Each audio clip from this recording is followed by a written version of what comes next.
ایک دفعہ کا ذکر ہے، ایک نیک دل مسلمان بچی تھی جس کا نام آمنہ تھا۔ آمنہ ہمیشہ گلابی فراق اور سفید حجاب پہنتی تھی۔ اس کے چہرے پر معصوم سے مسکراہٹ رہتی اور وہ سب سے پیار سے بات کرتی تھی۔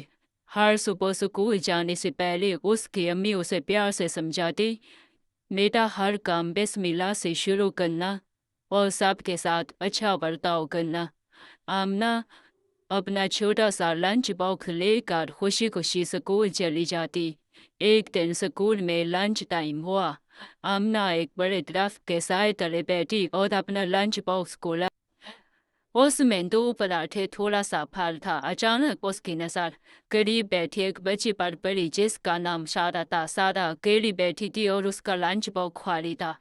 اس کے چہرے سے بھوک اور اداسی صاف ظاہر ہو رہی تھی۔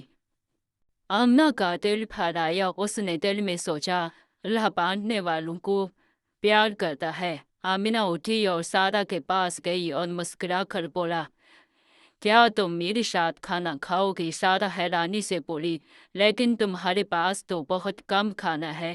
آمنہ نے نرمی سے جواب دیا، کوئی بات نہیں، اللہ مجھے اور دے گا۔ آمنہ نے پراٹھا 2 حصوں میں توڑ کر سارہ کو دے دیا۔ دونوں ساتھ بیٹھ کر کھانے لگی۔ سارہ کے چہرے پر خوشی آ گئی۔ بعد میں کلاس میں آمنہ کو تھوڑی بھوک لگی مگر اس نے صبر کیا اور آہستہ سے کہا، الحمدللہ